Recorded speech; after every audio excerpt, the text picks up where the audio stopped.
सभी का digital platform पर राधे राधे। बिल्कुल गुड आफ्टरनून। हाँ बिल्कुल वेलकम कर रहे हैं। चलो अच्छी बात है। तो राजस्थान आर्ट एंड कल्चर के कुछ टॉपिक अपन ने पढ़ी लिए। आज कौन सा टॉपिक है? त्योहार और मेले पढ़ते हैं। आज बहुत जोरदार टॉपिक है। देखो पहले क्वेश्चन किए थे ना अपन ने इसके, तो तुम्हें थोड़ी मदद भी मिल जाएगी, थोड़ा सिंपल भी लगेगा।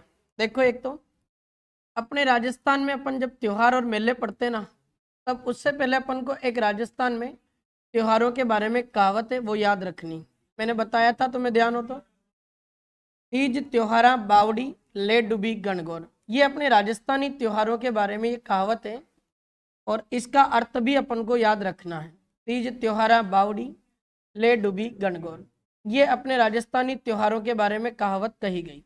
इस कहावत का अर्थ ये होता है कि राजस्थान में जो त्योहारों का जो आगमन होता है ना, वो त्योहारों का आगमन होता है छोटी तीज से। तीज भी दो है अपने, एक बड़ी तीज है और एक छोटी तीज।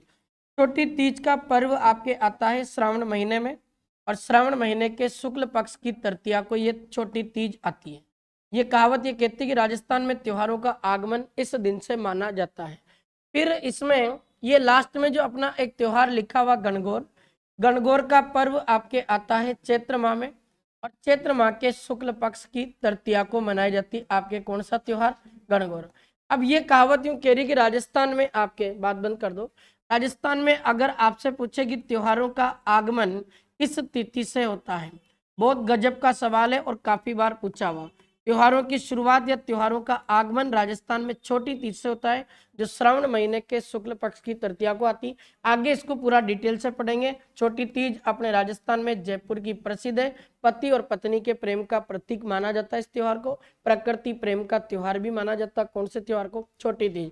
अब ये कहावत में जो गणगौर लिखा हो ना, ये यूं कहता है कि गणगौर राजस्थान में अगर त्योहारों का समापन होता है ना, तो त्योहारों का अंतिम समापन और अंतिम त्योहार जो आता है वो आता आपके गणगौर। इसलिए राजस्थानी त्योहारों के बारे में कहावत क्या बताई गई? तीज त्योहारा बावड़ी ले डूबी गणगौर। इस कहावत से स्पष्ट है कि राजस्थान में त्योहारों का आगमन छोटी तीज से होता और त्योहारों का समापन गणगौर पर होता। गणगौर आती चैत्र शुक्ल तृतीया और छोटी तीज आती है श्रावण शुक्ल तृतीया। आगे अपन पढ़े, जब अपन त्योहार पढ़ रहे हैं ना, तो इसमें अपन को कुछ धर्मों के त्योहार पढ़ रहे हैं। जैसे हिंदू धर्म के त्योहार पढ़ेंगे अपन, त्योहारों में अपन मुस्लिम समुदाय के त्योहार पढ़ेंगे, सिख समुदाय के त्योहार अपन को पढ़ने हैं। सिख के अलावा अपन को राजस्थान में एक सिंधी समाज के त्योहार भी पढ़ने पड़ेंगे। सिंधी समाज के अलावा अपन को ईसाई धर्म के त्योहार भी पढ़ने पड़ेंगे। ये कुछ अपने, हाँ, जैन अपने एक समुदाय है, इस जैन समुदाय के भी अपन को त्योहार पढ़ने। ये राजस्थान के कुछ ऐसे धार्मिक समुदाय हैं जिनके त्योहारों की बात अपन करेंगे। अब देखो इसमें हर एक धर्म ने अलग अलग कैलेंडर बना रखा। अब जो जो त्योहार अपन पढ़ते जाएंगे उसके अकॉर्डिंग बात करेंगे। सबसे पहले हम बात करें हिंदू धर्म के त्योहारों की। मैं अगर आपसे एक सवाल पूछूं कि हिंदू धर्म के जो त्योहार है ना, ये हिंदू धर्म के त्योहार आपके किस कैलेंडर के अकॉर्डिंग आते हैं, तो आप सबको पता होना चाहिए उस कैलेंडर का नाम क्या आता है? विक्रम संवत। अब ये विक्रम संवत कैलेंडर जो है ना, सबसे पहले तो हमें ये पता होना चाहिए कि इस कैलेंडर की क्या क्या विशेषता है, तभी तो अपन त्योहार पढ़ पाएंगे। ध्यान देना, विक्रम संवत एक ऐसा कैलेंडर है जिसकी शुरुआत अपने 57 ईसा पूर्व मानी जाती है। इसकी शुरुआत कब मानी गई? 57 ईसा पूर्व। इस विक्रम कैलेंडर की बात करें तो इसको शुरू किसने किया था, और इसका प्रणेता पूछा जाए तो प्रणेता का नाम आता है भूमि वर्मा विक्रमादित्य। कहते ये उज्जैन के एक राजा हुआ करते थे। इन्होंने शकों को पराजित किया था और शकों को हराने की खुशी में विक्रमादित्य ने अपने नाम पर कैलेंडर शुरू किया था। उसका नाम क्या है? विक्रम संवत। विक्रम संवत के अनुसार हिंदू धर्म के त्योहार मनाए जाते हैं, इसलिए इसे हिंदू कैलेंडर के नाम से भी जाना जाता है। तो हिंदू धर्म का कैलेंडर बोल दो या हिंदुओं का कैलेंडर बोल दो, उस कैलेंडर का नाम क्या है? विक्रम संवत। अब आप सभी ने एक बात तो देखी होगी कि अपना विक्रम जो संवत है ना, ये विक्रम संवत एक ऐसा कैलेंडर है जो आपके नव वर्ष से शुरू होता है। हिंदुओं का नया जो साल आता है ना, हिंदू नव वर्ष, ये याद है आपको कब आता है? वेरी गुड, चैत्र में तो आता, लेकिन कृष्ण में आता, शुक्ल में? शुक्ल में। अब ध्यान देना, इस चैत्र महीने के शुक्ल पक्ष की एकम को हिंदू नववर्ष मनाते। इस एकम को कैलेंडर में प्रतिपदा भी लिखा जाता। कभी कभी तारीखें ऐसे भी लिख देते हैं। अब विक्रम संवत की पहली तारीख मानी जाती चैत्र शुक्ल एकम, जिससे अपना हिंदू नववर्ष शुरू हुआ।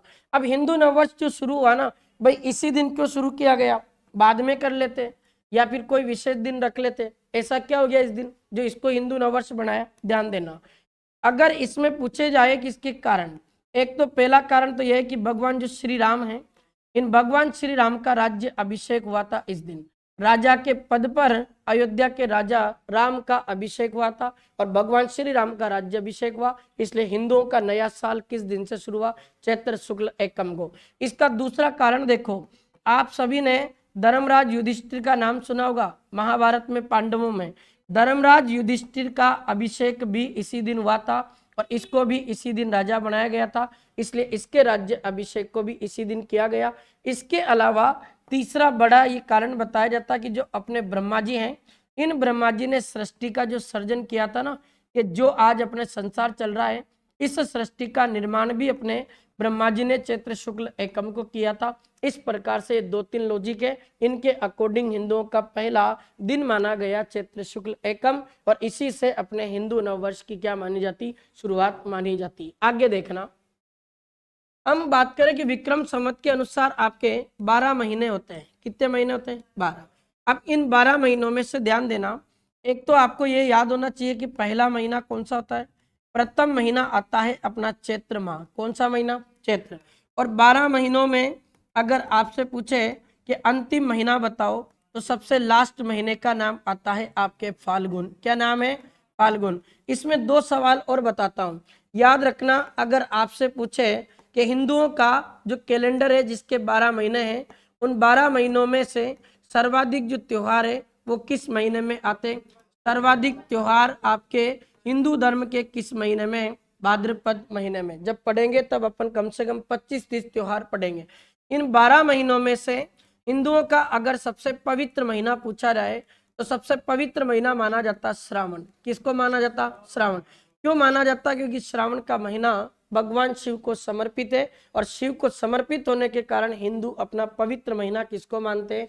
श्रावण को। तो ये 4 प्रश्न है। पहला महीना चैत्र, अंतिम फाल्गुन, सर्वाधिक त्योहारों वाला महीना भाद्रपद और पवित्र महीना श्रावण। अब देखो, तुमने 2 महीनों के नाम सुनोगे, एक तो माघशीर्ष जिसे अपन अगहन बोलते हैं और एक पोष। दोनों अपने मल मास में गिने जाते हैं, इसलिए इन दोनों महीनों में कोई भी हिंदुओं का त्योहार नहीं होता है, ये भी अपन को याद रखना। तो आपसे पूछे कि विक्रम संवत के कौन से 2 महीने जिनमें एक भी त्योहार नहीं आता? एक तो माघशीर्ष जिसको अगहन बोलते हैं और एक महीने का नाम क्या हो जाएगा? पोष हो जाएगा। ये पूरा अगले अपने केवल अपन ने परिचय देखा है अभी तो केवल कैलेंडर का। क्या यहाँ तक कोई प्रॉब्लम है? क्या नहीं। मुझे एक चीज बताओ, आज आपका अंग्रेजी वाला साल चल रहा 2025। मैं आपसे कह दूं कि आप एक काम करो, 2025 को विक्रम संवत में बताओ। कैसे बताओगे? Very good. जब भी आपको किसी अंग्रेजी साल को निकालना हो तो उस अंग्रेजी साल में आपको 57 जोड़ना पड़ेगा, क्योंकि इन अंग्रेजों के कैलेंडर से 57 साल पहले अपने कैलेंडर को शुरू कर दिया गया था। इसलिए हम अंग्रेजों के कैलेंडर में 57 जोड़ेंगे और 57 जोड़कर अगर अपन पूछेंगे तो अभी जो वर्तमान में विक्रम संवत चल रहा वो आपको आ जाएगा और उसका आंसर निकल जाएगा। क्या यहाँ तक कोई प्रॉब्लम नहीं? आगे देखो, मैं आपसे पूछूं कि कोई आप में से बता सकता विक्रम संवत कैलेंडर किस पर आधारित है? बताओ। चंद्रमा पर। किस पर आधारित है? बहुत अच्छा सवाल बताया भाई ने। चंद्रमा पर जो भी आधारित कैलेंडर होता ना, उस कैलेंडर की एक विशेषता होती है कि उसमें महीना 30 दिनों का नहीं होता। उस चंद्रमा पर आधारित महीना होता 29.5 दिन का। कितने दिन का? 29.5। अब आप कहोगे सर आधे का भी कोई हिसाब है क्या? बिल्कुल है। देखो आप, कभी कभी अपन सप्तमी और अष्टमी दोनों एक दिन मान लेंगे। इसी दिन अपन क्या करेंगे कि सप्तमी आधा दिन मानेंगे और अष्टमी का आधा दिन उस दिन मानेंगे। इस प्रकार से 29.5 दिन होते हैं विक्रम संवत कैलेंडर के महीने में।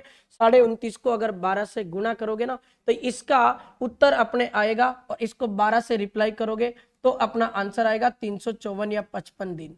अब विक्रम संवत वाले कैलेंडर में तो 354-55 ही दिन होते हैं। फिर अब आपको अंग्रेजी कैलेंडर से बराबर करना है। कैसे करोगे भाई साहब? आपने देखा होगा विक्रम संवत कैलेंडर वाले में प्रत्येक 3 साल के बाद में एक अधिक मास आता है। सुना ऐसा?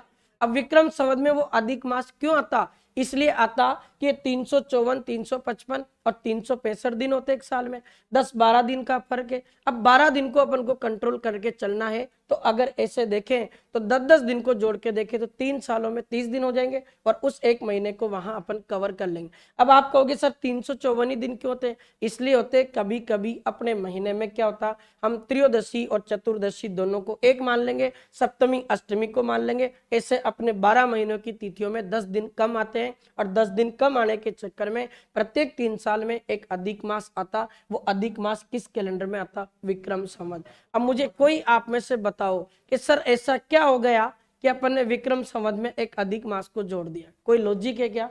बताओ। वेरी गुड, क्या बात है यार, अच्छा पढ़ा हुआ। देखो, आप सभी ने हिरण्यकश्यप का नाम सुना, उसका एक बेटा था भक्त प्रहलाद।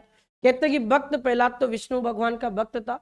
हिरण्यकश्यप को जब वरदान मिल जाता है तो उसके बाद उसको अहंकार और घमंड हो जाता है, और घमंड होने के बाद वो नगर के किसी भी लोगों को कोई नहीं सुनता और उसकी दादागिरी करता है, और नगर में एक डिंडोरा पिटवा कर कहता है कि तुम्हारा भगवान मैं हूं, आज के बाद तुम्हें पूजा मेरी करनी। ऐसा क्यों? क्योंकि उसको वरदान मिल चुका था, ना तो दिन में वो मरे, ना वो रात में मरे, ना वो सुबह मरे, ना वो शाम को। ऐसे कहीं ना उसको अस्त्र से मार सकते हैं, ना उसको शस्त्र से मार सकते हैं। अब एक ऐसा बंदा हिरण्यकश्यप जो अपने आप को अमर मान रहा था, उसने कहा अपन तो अमर हो गए, अपन को कोई नहीं मार सकता। साल के 12 महीनों में भी उसको कोई नहीं मार सकता। अब 12 महीने कैलेंडर के, 12 महीनों में कोई भी दिन नहीं मार सकते।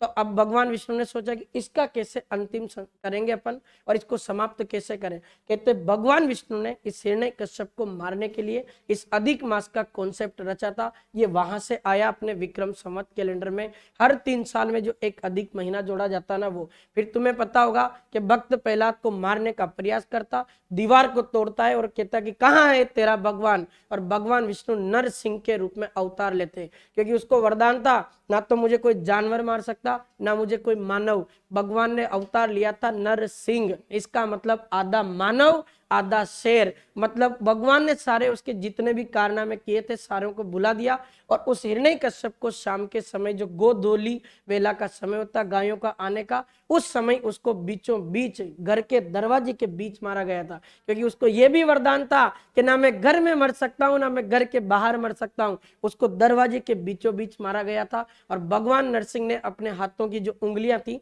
उनके बड़े बड़े जो नाखून थे, उससे उसको मार दिया था। वही अपना कैलेंडर कौन है? विक्रम संवत। तो ये कुछ बातें हैं जो लॉजिकल अपन को वास्तव में समझना चाहिए और याद रखना। उस कैलेंडर का नाम क्या है? विक्रम संवत। कोई समस्या नहीं है ना? अब कोई आपसे कोई भी प्रकार का सवाल पूछे तो हर एक चीज अपन को आनी चाहिए, ये मैंने सारा बता दिया। अब देखो, अपन को पढ़ने हैं हिंदू त्योहार, और अपने जो टॉपिक है ना, अपने टॉपिक का नाम है त्योहार और मेले। अब इसको मैं शुरू है ना श्रावण महीने में से भी कर सकता हूँ, छोटी तीज से। वहां से करेंगे तो आप कंफ्यूज हो जाओगे और पढ़ने का मजा भी नहीं आएगा।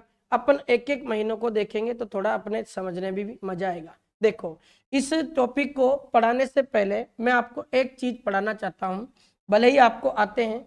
मुझे एक चीज बताओ, क्या आपको विक्रम संवत के अनुसार जो भारतीय महीने हैं ना, उन भारतीय महीनों के नाम याद है? बहुत अच्छी बात है, बोलना देखिए मेरे साथ। पहले महीने का आराम से बोलो। फर्स्ट नंबर चैत्र, चैत्र के पश्चात वेरी गुड बैसाख के बाद ज्येष्ठ आएगा, और ज्येष्ठ के बाद आषाढ़ आएगा, आषाढ़ के बाद श्रावण, और श्रावण के पश्चात श्रावण के बाद आएगा आपका भाद्रपद, और इस भाद्रपद के पश्चात आपका आएगा आश्विन, जिसको अपन आसोज आसोद बोलते हैं। आश्विन आएगा, फिर बताओ कार्तिक आएगा, कार्तिक के बाद माघ शीर्ष, जिसको अपन मिंगसर भी कहते हैं, और इसी को आपके अगहन बोलते हैं। क्या बोलते हैं? अगहन। और इसकी बात करें, एक आपका महीना आता पौष, और एक आपका आता माघ, और एक अंतिम महीना फाल्गुन। ये आपके भारतीय महीनों के नाम है। अब हमें ये कैसे पता चलेगा कि कौन सा त्योहार किस महीने के अकॉर्डिंग आ रहा? आजकल क्या है, अपने गांव की किसी महिला को जाकर पूछोगे ना, तो वो डोकरी भी तुम्हें हर एक त्योहार की तारीख बता देगी। पर अपने विद्यार्थियों की लाइफ ऐसी होगी कि इनको रट्टा मारना पड़ रहा है। क्यों? क्योंकि अपन है अंग्रेज, पर अपन पढ़ते हैं अंग्रेजी कैलेंडर। अपन तो पढ़ते हैं आज 9 फरवरी है, आज ये ट्यूसडे है, आज ये मंगलवार है, ऐसी चीजें अपन करते हैं। अब देखना तुम, इसमें जो अपने चैत्र वाला महीना है, अंग्रेजी कैलेंडर के अनुसार ये अपने मार्च और अप्रैल के महीने में रहता है। ऐसे अपन थोड़ा अनुमान लगा लेंगे। जैसे होली आती है, आपको पता फाल्गुन पूर्णिमा में आती, तो अपन अनुमान लगाते कि ये तो मार्च में आएगी, अप्रैल मई के आसपास, ये देखते हैं। अब इसमें बैसाख है, बैसाख का महीना आ जाएगा अप्रैल में, और अप्रैल के बाद मई में। इस प्रकार से ज्येष्ठ, मई, जून लिख देंगे यहाँ पर। और आषाढ़ में देख लो तुम, सर्वाधिक गर्मी यही पड़ती है जेठ आषाढ़ वाले में। और इधर आपका आ जाएगा जुलाई और अगस्त, और भाद्रपद में अगस्त और सितंबर। ये थोड़ा अपनी मदद हो जाए इसलिए अपन इसको लिख रहे हैं। फिर आश्विन में सितंबर और अक्टूबर, और इधर कार्तिक में। अब तुम देखो, एक लॉजिक मिल रहा होगा तुम्हें, कभी दिवाली अक्टूबर में आती, कभी दिवाली नवंबर में आती, क्योंकि अंग्रेजी कैलेंडर के अनुसार कार्तिक का महीना आधा अक्टूबर में भी रह सकता और आधा नवंबर में भी रह सकता, इसलिए अक्टूबर नवंबर में आती।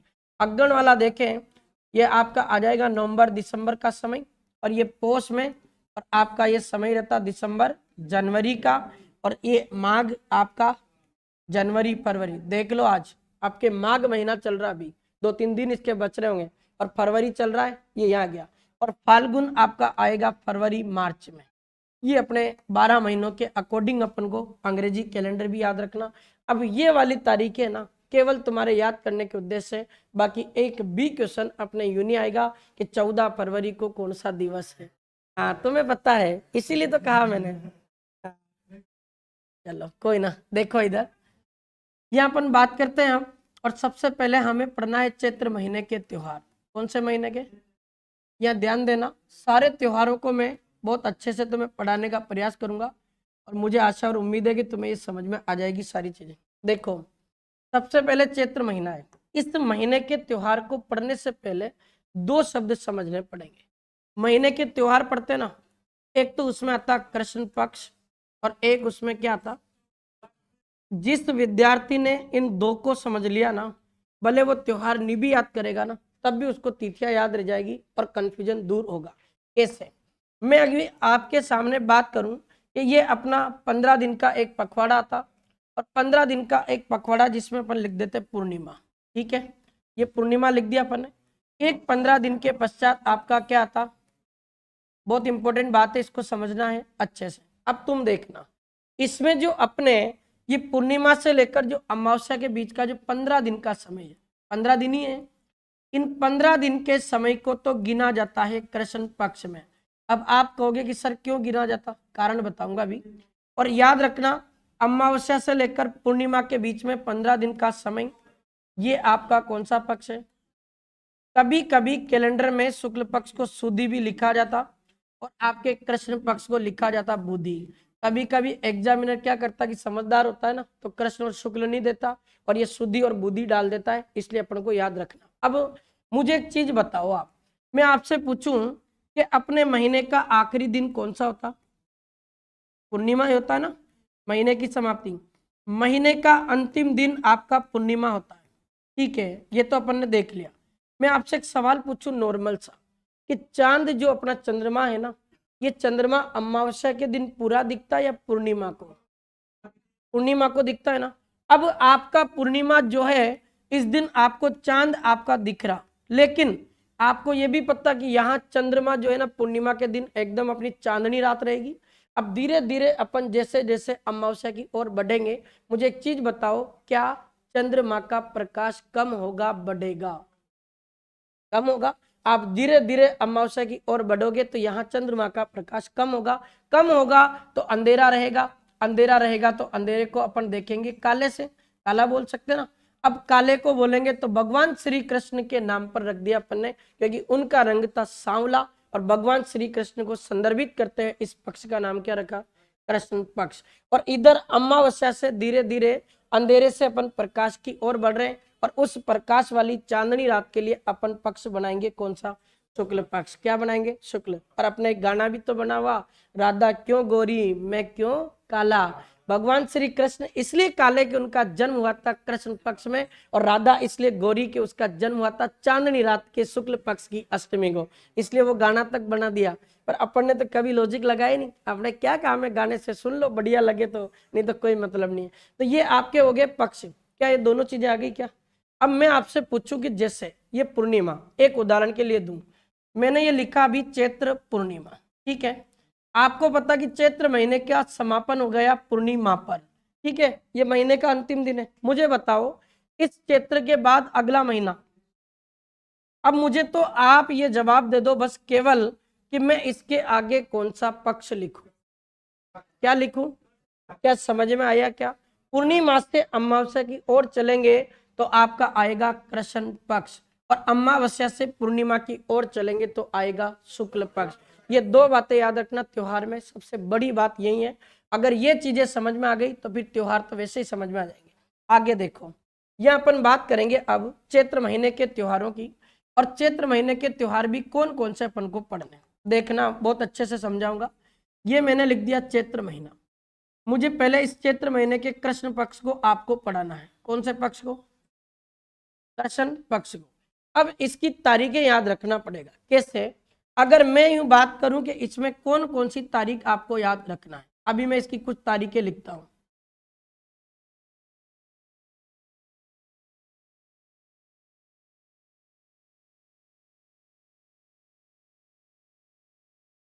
देखो, ये मैंने जितने डंडे खींचे ना, इससे सबकी त्योहारों की तारीख है। पहले तो मैं लिख देता हूं, या मैंने एक तारीख डाल दी, इसको कैलेंडर में बोला जाएगा चैत्र कृष्ण एकम, बोल सकता हूं ना? ध्यान दो इधर, बहुत अच्छी बात है समझने की। मैंने यहां तारीख डाल दी आपके पंचमी, 5 तारीख, इसको मैं क्या लिख सकता हूं बताओ? चैत्र कृष्ण। मैंने यह तारीख डाल दी 8, क्या लिखूं इसको? तारीख बताओ अभी, पहले त्योहार मत बताओ। चैत्र कृष्ण। मैंने यह तारीख डाल दी आपके 10 तारीख, क्या डाल दी मुझे बताओ? चैत्र कृष्ण।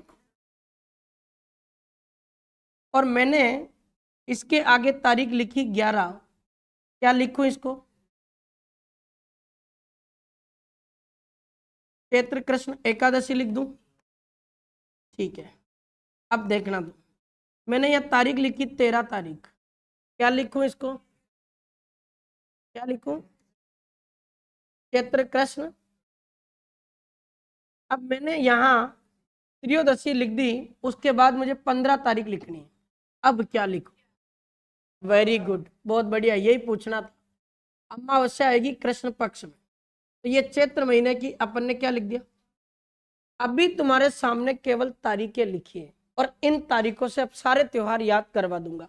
अपन पढ़ रहे पहले चैत्र महीने के कौन से पक्ष के, यहाँ देखते जाओ तुम तो बस। अब यहाँ हम देखें, इस चैत्र कृष्ण एकम को त्योहार का नाम है दुलंडी।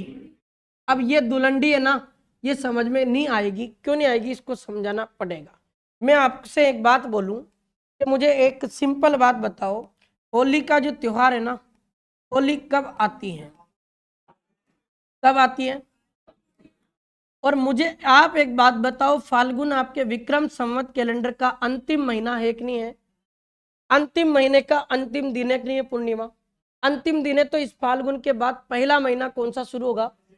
महीना जब शुरू होगा तो कौन सा पक्ष आएगा? और उसकी पहली तारीख होगा तो क्या बोलेंगे? होली मनाते फाल्गुन पूर्णिमा को, होली के अगले दिन मनाते दुलंडी। तो दुलंडी का त्योहार कब आता? चैत्र कृष्ण एकम को। क्या समझ में आया क्या?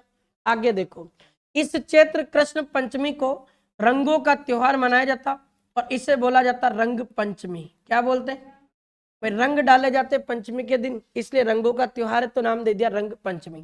फिर मेरे को अब आपको दो बातें यहां से समझानी है, बहुत अच्छे से समझना इनको, एक एक चीज अपन अच्छे से लेके चलेंगे तब अपने समझ में आएगी ये सारी बातें।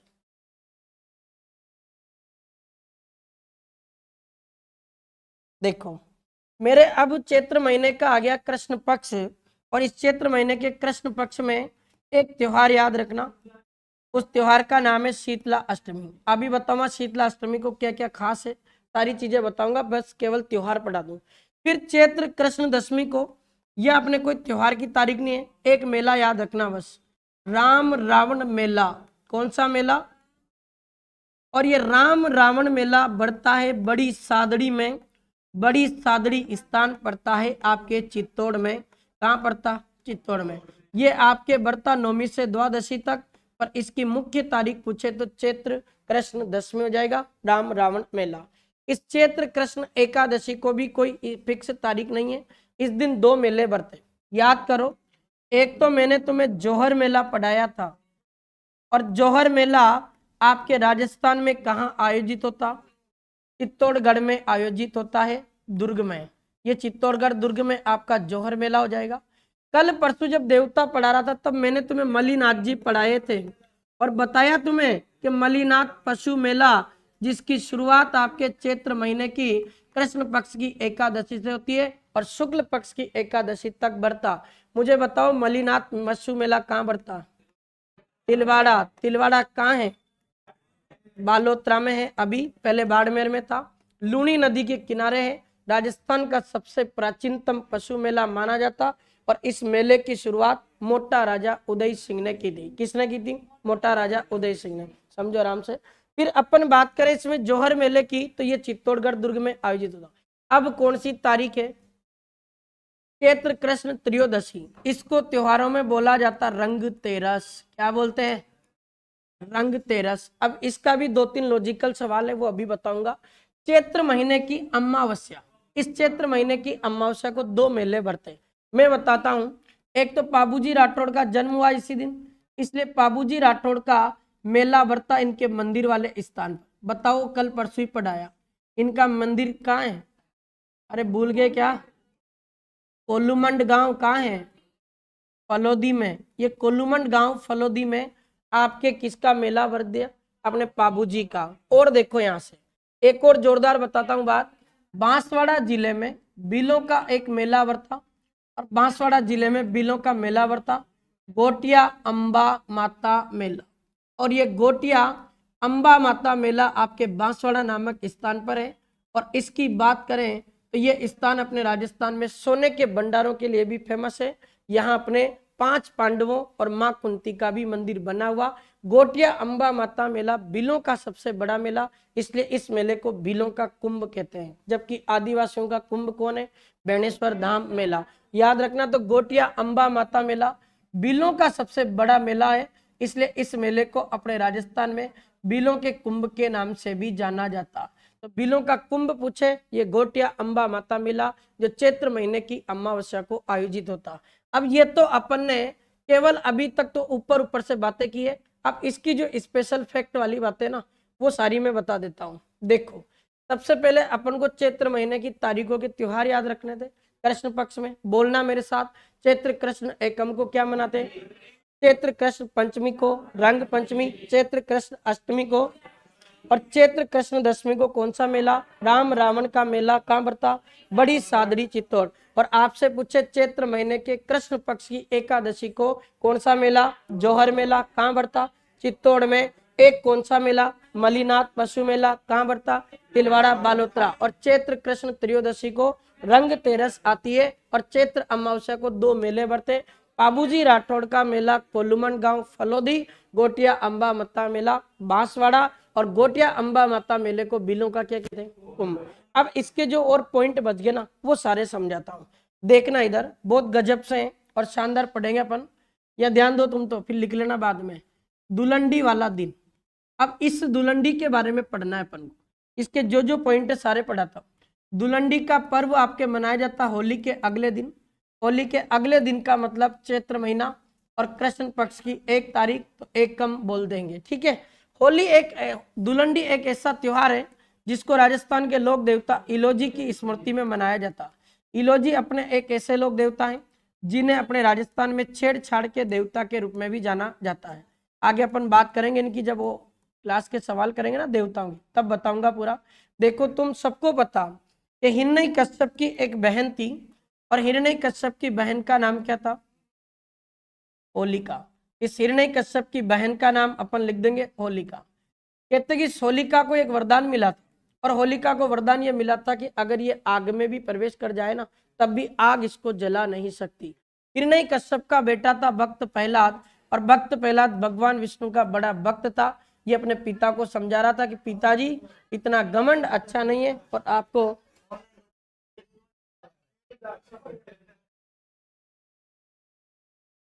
क्या हो गया? कब के हार गए थे? जब घोषणा हुई थी उसी दिन हार गया था। सबसे ज्यादा अभी भयंकर तरीके से भारतीय जनता पार्टी का रोल है। लोगों के अंदर एक बीमारी भर दी उन्होंने, बीमारी कह दो, रोग कह दो, कुछ भी कह दो। अब बात हो रही है केवल राजनीति पर, बहुत भयंकर तरीके से। नहीं करूंगा क्योंकि लाइव चल रहा हूँ, पहले काट के बीजेपी वालों को भेज देंगे ये गलत कह रहा था। नहीं भाई, कोई भी जीतो, अच्छा शासन करेगा वही जीतेगा। देखो आपने तो यहाँ ध्यान दो, कोई जीते साला, अपन को ये जीतना है। हिरण्य कश्यप की बहन थी होलिका, इसका बेटा था भक्त प्रहलाद। ध्यान देना, कहते कि भक्त प्रहलाद को मारना था तो अपनी बहन को हिरण्य कश्यप कहता कि तुम एक काम करो, इसको आग में लेकर बैठ जाओ और ये मर जाएगा, तुम तो बच जाओगी, वरदान है। कहते कि इलोजी की बेचारे की बारात जाने वाली थी हिरण्य कश्यप के नगर में, होलिका के साथ ब्याह रचने वाला था उस दिन। उसी दिन ये हिरण्य कश्यप अपनी बहन को कह रहा कि तू मेरे बेटे को लेकर बैठ जा, तेरे भतीजे को गोद में, और इसको जलाकर राख कर दे। इलोजी तो बेचारा अपनी बारात लेकर आए, दोस्तों को लेकर आए, झुम बराबर झुम शराबी करते हुए। इधर देखा तो होलिका ने क्या करती है कि एक आग लगाती है और आग लगाकर उसके ऊपर बैठती है और अपने भतीजे भक्त प्रहलाद को गोद में लेकर बैठ जाती। भक्त प्रहलाद था, मुस्कुराते हुए चेहरे के साथ बैठता। उसको पता है कि अगर मैंने नारायण की भक्ति दिल से की होगी तो वो मुझे बचाएगा। वो तो हरे विष्णु का नाम लेता, भगवान विष्णु उसको बचा लेते हैं और होलिका जल कर क्या हो जाती? राख, क्योंकि इसने अपने वरदान का दुरुपयोग किया था। वरदान मिला था अग्नि में चला जाए तो नहीं जलेगी, लेकिन किसी को अपने आप जलाएगी तो जलेगी। ये होलिका जलकर राख होगी। इधर इलोजी अपने डोल डमके के साथ बेचारा अपने कोट पैंट और शेरवानी पहनकर गया बंदा बारात लेके और हिरण्य कश्यप के नगर में पहुंचा। नगर में पहुंचा तो वहां देखा होलिका तो जलकर राख हो गई। बहुत ज्यादा प्रेम करता था बंदा, सारे कपड़े फेंके और अपनी सूझबूझ भूल गया इलोजी, और होलिका की जहां राख पड़ी थी उस राख को अपने शरीर पर लपेटना शुरू कर दिया। उसी दिन से एक त्योहार शुरू हुआ, उसका नाम दुलंडी। तो दुलंडी इलोजी की स्मृति में मनाई जाती, जो चैत्र महीने के कृष्ण पक्ष की एकम को आती है। अब ये तो बात हो गई। अब यहाँ से अपन को कुछ जो प्रश्न बनते हैं उन प्रश्नों की अपन को बात करनी है। देखो क्या क्या प्रश्न बनेंगे। ये दुलंडी एक ऐसा त्योहार है जिससे अपने राजस्थान में गणगौर की शुरुआत होती है। याद रखना, किसकी शुरुआत होती? गणगौर। आगे जब गणगौर पढ़ाऊंगा ना तब बताऊंगा कि गणगौर का त्योहार 18 दिनों तक चलता है। 18 दिन तुम्हें गिन के बताऊंगा, क्योंकि गणगौर का त्योहार यहाँ से प्रारंभ होता चैत्र कृष्ण एकम से, और गणगौर आती चैत्र शुक्ल तृतीया। 15 दिन तो अमावस्या वाले और 3 दिन शुक्ल पक्ष के। 15 और 3 कितने होते? 18। उन 18 दिनों तक कौन सा त्योहार होता? गणगौर। इस दिन गणगौर की शुरुआत होती है। दूसरी बात, इस दिन अपने ब्यावर नाम का एक शहर था जो अब जिला बन गया, इस ब्यावर में अपने इस दुलंडी के दिन एक बादशाह की सवारी निकाली जाती। इसकी सवारी बादशाह कहते कि अकबर का एक वित्त मंत्री था टोडरमल, उस टोडरमल को एक दिन का बादशाह बनाया था। उसके बादशाह बनने के उपलक्ष्य में आज भी उस परंपरा को ब्यावर करता है और इसमें बादशाह की क्या निकलती? सवारी। इस दुलंडी के दिन आपको 2 मेले याद रखने हैं राजस्थान में। दुलंडी के दिन एक तो बादशाह का मेला भरता है, ये भी ब्यावर में। ये बादशाह का मेला कहाँ भरता? ब्यावर में। टोडरमल के बादशाह बनने की खुशी में शुरू हुआ था और बादशाह का मेला आपके हो जाएगा कहाँ पर? ब्यावर में। आगे जब मैं तुम्हें संत संप्रदाय पढ़ाऊंगा ना तब अपन पढ़ेंगे राम स्नेही संप्रदाय, उसकी शाखा है अपने शाहपुरा में, और राम स्नेही संप्रदाय का एक मेला भरता। उस मेले की शुरुआत होती है, उस मेले का नाम क्या है? फूलडोल महोत्सव। जाने कितनी बार एग्जाम में पूछा हुआ। और फूलडोल महोत्सव आपके राजस्थान में शाहपुरा में स्थित है, और ये शाहपुरा स्थान आपके कहाँ था? भीलवाड़ा में आता है। अब ध्यान देना, फूलडोल महोत्सव की शुरुआत तो हो जाती चैत्र कृष्ण एकम से, लेकिन ये 5 दिनों तक आयोजित होता है। तो एकम से पंचमी तक आयोजित होता शाहपुरा भीलवाड़ा में फूलडोल महोत्सव। और ये फूलडोल महोत्सव अपने किस संप्रदाय का मेला है? राम स्नेही संप्रदाय का। आगे पढ़ेंगे अपन। राम स्नेही संप्रदाय को चलाया था रामचरण जी शर्मा ने या फिर राम किशन जी शर्मा ने। उनका संप्रदाय था राम स्नेही और उनकी प्रमुख पीठ है शाहपुरा में। उनका मेला भरता फूलडोल, जो दुलंडी के दिन से शुरू होकर 5 दिनों तक आयोजित होता। बादशाह का मेला ब्यावर में कब भरता? दुलंडी के दिन। दुलंडी के दिन गणगौर की शुरुआत होती है और बादशाह की सवारी निकाली जाती। दुलंडी का त्योहार इलोजी की याद में मनाया जाता। ये दुलंडी है, ये पूरा हो गया कंप्लीट, इसको याद रखना। आगे देखो अपन ने यहाँ रंग पंचमी लिखा था, इसमें कुछ भी लॉजिकल नहीं है। रंगों वाला त्योहार है और पंचमी के दिन आयोजित होता, इसलिए नाम क्या गया, रंग पंचमी। अब अपन पढ़ते हैं शीतला अष्टमी। ये आता है क्वेश्चन, बहुत गजब का और इंपॉर्टेंट सवाल आता। शीतला अष्टमी का पर्व आपके कब मनाया जाता है? चैत्र महीने के कृष्ण पक्ष की अष्टमी को। और इस दिन माँ शीतला की आराधना में, तुम्हें पता हो तो घर में ठंडा बासी भोजन बनता है, बनाते ना। अब शीतला अष्टमी के दिन घर में जो ठंडा बासी भोजन आपके बनता है ना, एक दिन पहले, ये ठंडा बासी भोजन आपके एक नाम से जाना जाता और इसको कहते हैं अपन बास्योड़ा। क्या कहते हैं? बास्योड़ा। आप में से कोई एक भी विद्यार्थी ऐसा हो जो मुझे बता दो कि इस दिन ठंडा बासी भोजन क्यों बनाया जाता? ठीक है, और बताओ कोई लॉजिक हो तो। हाँ?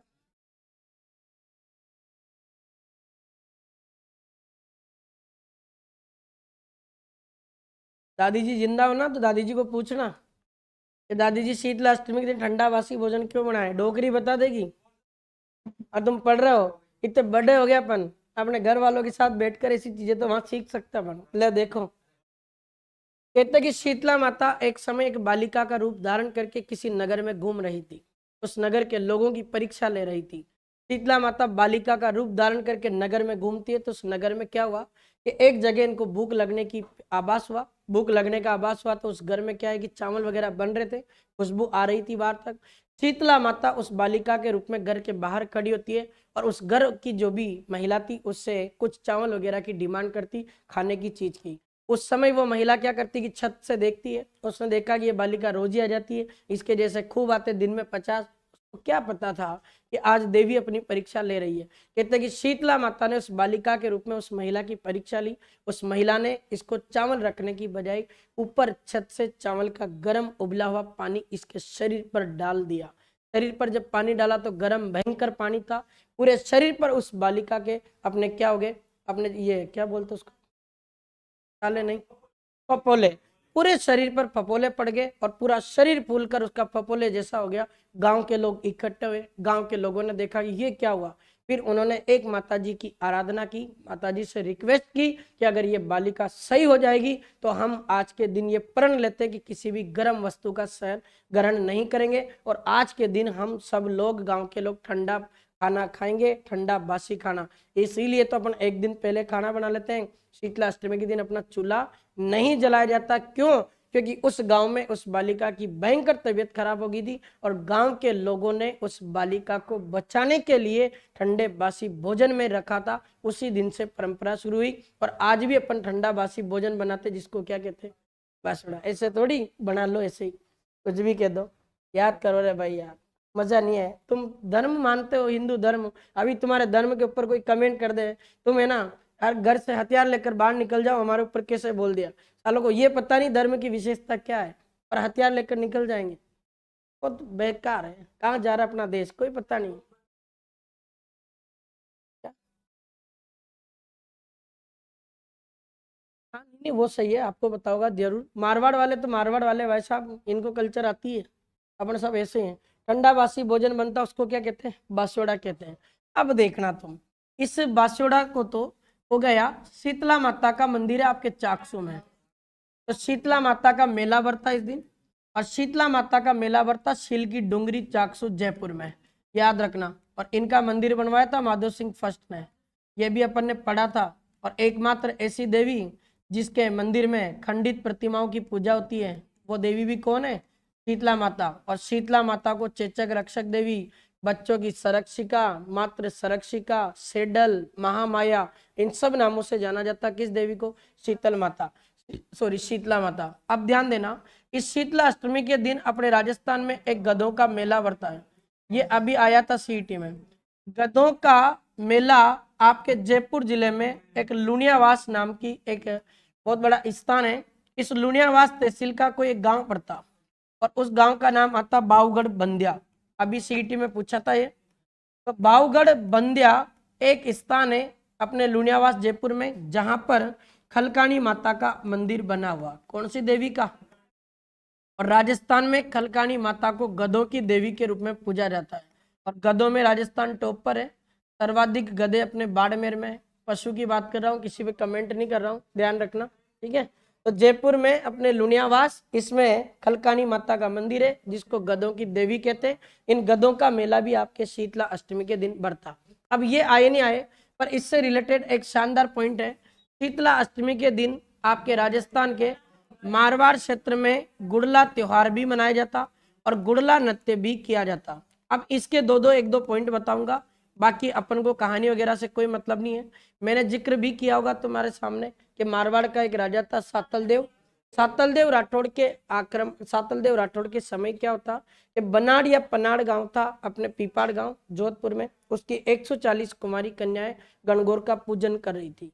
गणगौर के पूजन को करते समय अजमेर का मुस्लिम सूबेदार मल्लू खां, उसका सेनापति गुड़ला खां क्या करता, उन बालिकाओं का अपहरण कर लेता है। अपहरण करके किडनैप करके अजमेर ले जाना जा रहा था। सातलदेव राठौड़ उसका पीछा करता है और पीछा करके उसके साथ युद्ध लड़ता और 140 कुंवारी कन्याओं को अपहरण या बंधन से मुक्ति दिलाता है और उस गुड़ला खां को मार देता। उसका सिर काटकर मारवाड़ लेकर गया था।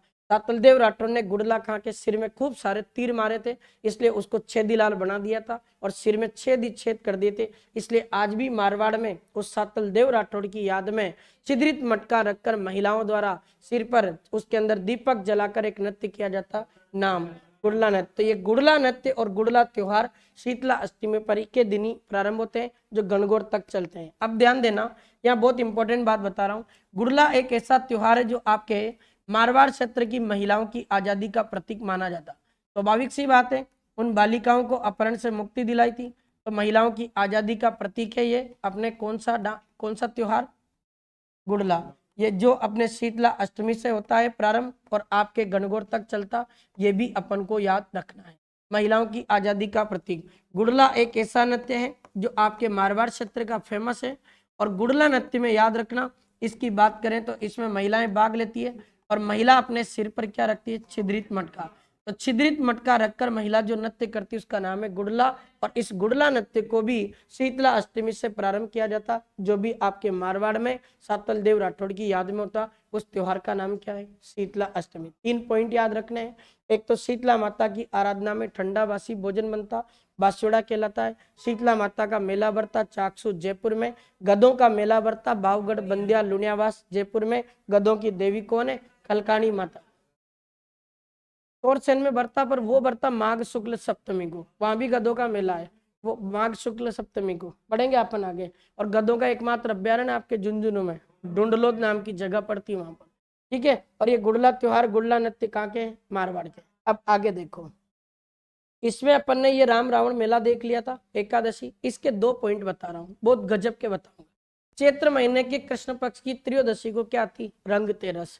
याद रखना, इस रंग तेरस के दिन अपने राजस्थान का जो प्रतापगढ़ जिला है ना, जो नवीनतम जिला हुआ करता था एक जमाने में, इस प्रतापगढ़ जिले में इस दिन रंगों का त्योहार मनाते हैं।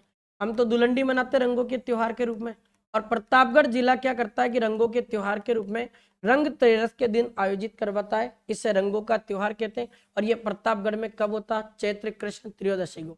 अब तुम सबको पता हो तो अपने राजस्थान में एक डांस किया जाता नाहर नृत्य, सुना नाम। नाहर एक ऐसा नृत्य है जो आपके मांडल का फेमस है। और मांडल कस्बा आपके कहाँ पड़ता है, भीलवाड़ा में। ये नाहर नृत्य आपके रंग तेरस को ही होता है। और आपको पता हो तो मेवाड़ आया था शाहजहां, और इस शाहजहां की बात करें तो इतिहास में इसका नाम आता खुर्रम। कहते कि ये मेवाड़ मुगल संधि पर हस्ताक्षर करने के लिए आया था। मेवाड़ मुगल संधि हुई थी 5 फरवरी 1615 को जहांगीर और मेवाड़ शासक अमर सिंह फर्स्ट दोनों के बीच। अमर सिंह फर्स्ट पर संधि पर हस्ताक्षर करने के लिए जहांगीर ने अपने बेटे शाहजहां या खुर्रम को भेजा था मेवाड़। मेवाड़ में भीलवाड़ा आता है, भीलवाड़ा में ये रुकता है और मांडल नामक कस्बे पर रुका था शाहजहां। तो लोगों ने सोचा कि शाहजहां का मनोरंजन करें, इसलिए उन लोगों ने क्या किया, शरीर पर रुई लपेटी, पुरुषों ने और शेर जैसा स्वांग रचकर नृत्य किया। उसका नाम क्या, नाहर नृत्य, जो मांडल भीलवाड़ा का फेमस है। और ये भी आपके किया जाता रंग तेरस के दिन, याद रखना। और मांडल भीलवाड़ा राजस्थान की पहली ऐसी पंचायत है जिसमें भूमिगत बिजली की लाइनों को कर दिया गया। आज अपन देखेंगे ना तो जयपुर या खूब अपन को बिजली के खंभे मिल जाएंगे, पर मांडल पहली पंचायत बन गई राजस्थान की जिसमें पूरे भूमिगत बिजली की लाइनों को कर दिया गया अंडरग्राउंड। एक भी बिजली का तार तुम्हें बाहर नहीं दिखेगा, सबको धरती धरती के अंदर डाल दिया गया अंडरग्राउंड, वो पंचायत भी कौन बन गई? मांडल। फिर तुमने एक नाटक और पढ़ा होगा नाहरों का स्वांग, ये भी मांडल भीलवाड़ा का फेमस है। इसका आयोजन भी आपके कब होता? रंगतेरस। जितने पॉइंट अपन जोड़ के पढ़ लेंगे ना उतना मजा। और ये चैत्र अमावस्या है, गोटिया अंबा माता मेला, बाबूजी का मेला याद रखना। अभी केवल कौन सा पक्ष पूरा हुआ? क्या समझ में आया कुछ? देखो अगर इन चीजों को अगर याद कर लिया ना, कोई क्वेश्चन बाहर नहीं आएगा। कौन सा? हाँ, क्या नहीं आता? हाँ, तो 5 फरवरी को क्या किया था मुझे बताओ। हाँ हाँ,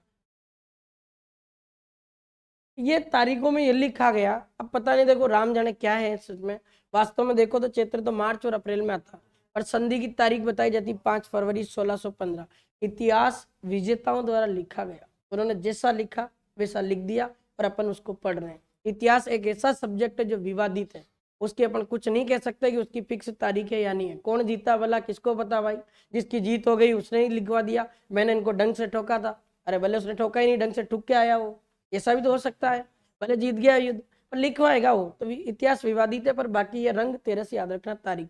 अभी एक पक्ष प्रारंभ पूरा हो गया, अगला देखो। देखे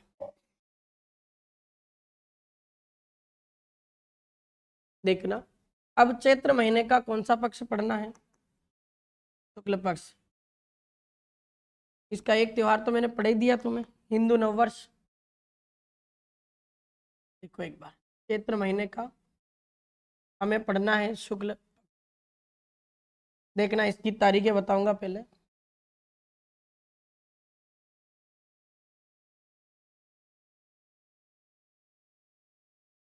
तुम्हें भी याद रह जाते हैं ऐसे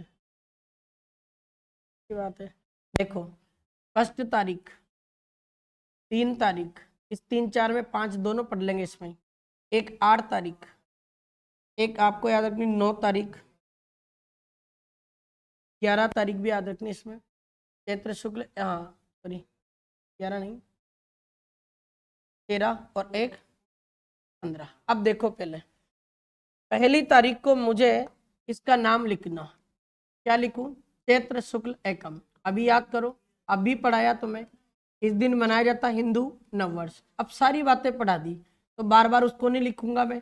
इस दिन इसका राज्य अभिषेक हुआ था, वो सारी बातें। बस इसका एक पॉइंट और है जो बता देता हूँ। इस चैत्र महीने के शुक्ल पक्ष की एकम को राजस्थान के एक लोक देवता खेतला जी हैं, उनका मेला भरता है। और आपको ध्यान हो तो मैंने पढ़ाया था, खेतला जी को ग्राम रक्षक या क्षेत्र रक्षक देवता के रूप में पूजा जाता। इनका मंदिर है सोनाना गांव पाली में। खेतला जी वो देवता है जिनके मंदिर में हकलाने वाले बच्चों का इलाज भी होता है। जो बच्चे ढंग से नहीं बोल पाते ना, उन हकलाने वाले बच्चों का इलाज होता है खेतला जी के मंदिर में। ग्राम रक्षक क्षेत्र रक्षक देवता है। और सर्वाधिक मंदिर तो डूंगरपुर में, पर मेन मंदिर कहाँ है? सोनाना पाली में। इनका मेला भरता हिंदू नववर्ष के दिन। चैत्र शुक्ल तृतीया को यहाँ आएगी गणगौर। इसी गणगौर में मैं आपको बिना इसर की गणगौर भी पढ़ाऊंगा और अपने पढ़ेंगे गुलाबी गणगौर, कल पढ़ेंगे उसको अच्छे से। 8 तारीख को आपके आती है और इसको अपन बोलेंगे अष्टमी। क्या बोलेंगे? अष्टमी। अब इस चैत्र शुक्ल अष्टमी को एक तो आपके माँ दुर्गा की पूजा होती, नवरात्रा होते हैं, दुर्गा अष्टमी बोल देंगे। एक इस दिन अशोक वृक्ष की भी पूजा होती है, इसलिए इसको अशोका अष्टमी के रूप में भी जानते हैं। चैत्र महीने के शुक्ल पक्ष की 8 तारीख को केला देवी का लक्की मेला वर्ता करौली में, सारी बात करेंगे कल। 9 तारीख को भगवान श्री राम का जन्म हुआ था, इसलिए चैत्र महीने के शुक्ल पक्ष की नवमी को क्या आती है? राम नवमी। और 13 तारीख को आती है त्रयोदशी। इस दिन अपने जैन समुदाय के अंतिम तीर्थंकर भगवान महावीर स्वामी की जयंती आती है। और महावीर जयंती आती चैत्र शुक्ल त्रयोदशी। और इनका सबसे बड़ा मेला भरता आपके महावीर जी करौली में, कल बात करेंगे। ये 15 तारीख, इस 15 तारीख को आती चैत्र महीने का पूर्णिमा। एक तो इस दिन बालाजी का जन्म दिवस आता है, अपन लिखेंगे हनुमान जन्म उत्सव। इसको जन्म उत्सव लिखना आज के बाद। जयंती उसकी लिखी जाती जो मर जाता है, जिंदा है ये, मंदिर में क्यों जाते हो फिर? हनुमान जन्म उत्सव। और एक आपके संत पीपा का जन्म हुआ था, तो पीपा जयंती के रूप में भी जाना जाता है। ये आपके चैत्र महीने के शुक्ल पक्ष के क्या है? त्योहार। अब इससे जो जो छोटे हैं ना उनकी बात कर ले। देखो इधर, जैसे मैं कहूँ कि दुर्गा अष्टमी है, इस दिन अपने नवरात्रा होते हैं, माँ दुर्गा की पूजा होती है। साथ ही आपके एक वृक्ष की पूजा होती, उस वृक्ष का नाम क्या है? अशोक। अशोक वृक्ष की पूजा होती, इसलिए तो नाम हो गया अशोका अष्टमी। दुर्गा माँ की पूजा होती तो नाम क्या हो गया? दुर्गा अष्टमी। बस अपन को याद रखना है कि इस दिन अपने करौली क्षेत्र में केला देवी का लक्की मेला बढ़ता। और केला देवी का लक्की मेला क्यों कहलाता? इनके मेले में 1 लाख से भी ज्यादा पब्लिक जाती है, इसलिए लक्की मेला कहते हैं इसको। और इनका मेला करौली में आयोजित होता। ध्यान हो तुम्हें तो केला देवी की आराधना में लांगुरिया गीत गाए जाते हैं और लांगुरिया नृत्य भी किया जाता। तो लांगुरिया गीत और नृत्य का संबंध पूछे, ये राजस्थान में आपकी किस देवी से आता? केला देवी से। रामनवमी देख लो, इस दिन भगवान श्री राम का जन्म हुआ था, इसलिए इसको रामनवमी कहते हैं। भगवान श्री राम का जन्म सरयू नदी के किनारे स्थित अयोध्या धार्मिक नगरी में हुआ था। और अयोध्या अभी आपका वर्तमान में कहाँ है? उत्तर प्रदेश में। और अपने इस रामनवमी के दिन भगवान श्री राम का जन्म हुआ था, इसलिए आज भी सरयू नदी में रामनवमी के दिन स्नान करना पवित्र माना जाता, ये भी ध्यान रखें। फिर एक और सवाल है, रामनवमी के दिन आपके एक मेला बढ़ता है और जुंजार जी, एक लोक देवता जुंजार जी, जिनका मंदिर तुम्हें ध्यान हो तो याद रखना, सया लोदड़ा नाम की जगह पड़ती है सीकर में, यहाँ इनका मंदिर है। और मैंने बताया था तुम्हें कि गांव की रक्षा करते हुए अपने 3 भाइयों सहित प्राणों का बलिदान दिया था। दूल्हा दुल्हन की भी डेथ हो गई थी, इसलिए आज भी इनके मंदिर में इनके 3 भाइयों सहित दूल्हा दुल्हन की पत्थर की मूर्तियां विराजमान है। जुंजार जी को राजस्थान में अपने मिर्गी रोग निवारक देवता के रूप में भी जाना जाता है। मिर्गी एक रोग होता है ना, जिसमें आदमी को बार बार दौरा पड़ता है, उस मिर्गी रोग का इलाज जुंजार जी के मंदिर में होता। इनका मेला बढ़ता रामनवमी के दिन।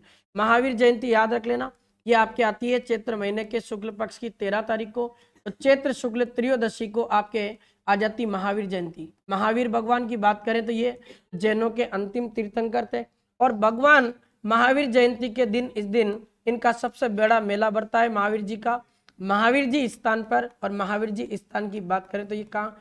करौली में। कहाँ पर है? करौली। अब कल मैं एक तो तुम्हें पूरा गणगौर पढ़ाऊंगा, गणगौर का कम से कम 20, 22, 25 मिनट का टॉपिक है। और एक हनुमान जन्म उत्सव के मेले पढ़ा दूंगा। भाई कौन कौन से मेले बढ़ते, जैसे सालासर बालाजी का मेला चूरू में बढ़ता, दाढ़ी मूछ वाले बालाजी कहते हैं उसको। फिर अपने मेहंदीपुर बालाजी का मेला बढ़ता दौसा में।